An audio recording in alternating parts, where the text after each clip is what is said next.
ಹುಡುಗರಿಗೂ ಮೋಸ ಆಗತ್ತೆ, ಹುಡುಗರಿಗೂ ಸಹ ಈ ರೀತಿ ಹಾರ್ಟ್ ಬ್ರೇಕ್ ಅಥವಾ ಮೋಸ ಆಗತ್ತೆ ಅನ್ನೋದನ್ನ ನಾವು ಇಲ್ಲಿ ಲೀಗಲಿ ಕನ್ಸಿಡರ್ ಮಾಡ್ತಿಲ್ಲ. ಸೆಕ್ಷನ್ 69 ಆಫ್ ಭಾರತೀಯ ನ್ಯಾಯ ಸಂಹಿತಾ ಇದ್ರ ಬಗ್ಗೆ ಸುಮಾರು ಸತಿ ಮಾತನಾಡಿದೀವಿ. ಇದು ಬರೀ ಹುಡುಗರಿಗಷ್ಟೇ ಅಪ್ಲೈ ಆಗ್ತಿರೋದು.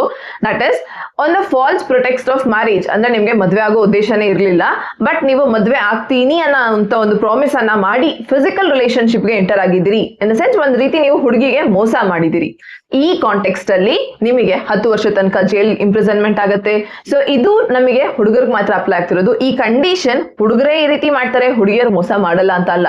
ಹುಡುಗಿಯರು ಮೋಸ ಮಾಡ್ತಾರೆ, ಬಟ್ ಇಲ್ಲಿ ಸ್ಪೆಸಿಫಿಕ್ ಆಗಿ ಸಿನ್ಸ್ ಲಾ ಇದರಲ್ಲಿ ಹುಡುಗಿನ ವಿಕ್ಟಿಮ್ ಅಂತ ಕನ್ಸಿಡರ್ ಮಾಡ್ತಿರೋದ್ರಿಂದ ಹುಡುಗರಿಗೆ ಅಷ್ಟೇ ಪನಿಷ್ಮೆಂಟ್. ಈ ಕೇಸ್ ಅಲ್ಲಿ ನಾವು ಇವಾಗ ನೀವು ಫಿಸಿಕಲ್ ಆದ್ರಿ ಅನ್ನೋ ಕಾರಣಕ್ಕೆ ಹುಡುಗಿಯರು ರೇಪ್ ಕೇಸ್ ಹಾಕಿದ್ರು ಅಥವಾ 69 ಹಾಕಿದ್ರು ಅಂತ ಅಲ್ಲ.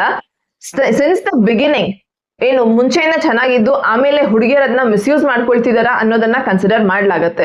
ಹೇಗೆ ಅಂತಂದ್ರೆ ಸ್ಟಾರ್ಟಿಂಗ್ ಇಂದ ನೀವು ಚೆನ್ನಾಗಿದ್ದು, ಸ್ಟಾರ್ಟಿಂಗ್ ಇಂದ ನೀವು ಇಬ್ರು ಸಹ ಕನ್ಸೆಂಟೆಡ್ ರಿಲೇಶನ್ಶಿಪ್ ಅಲ್ಲಿದ್ದು ಕನ್ಸೆಂಟ್ ಇಂದಾನೇ ನೀವು ಏನು ರಿಲೇಶನ್ಶಿಪ್ ನ ಮುಂದುವರ್ಸ್ಕೊಂಡು ಹೋಗಿದ್ದೀರಿ. ಹುಡುಗನಿಗೆ ಸ್ಟಾರ್ಟಿಂಗ್ ಇಂದಾನು ಮೋಸ ಮಾಡೋ ಉದ್ದೇಶ ಇತ್ತಾ ಅಥವಾ ನಂತರ ಅವನೇನಾದ್ರೂ ಮೋಸ ಮಾಡೋ ಉದ್ದೇಶ ಇತ್ತಾ ಅನ್ನೋದನ್ನ ನೀವು ನಿಮ್ಮ ಎವಿಡೆನ್ಸಸ್ ಇಂದಾನೇ ಪ್ರೂವ್ ಮಾಡ್ಬೇಕು.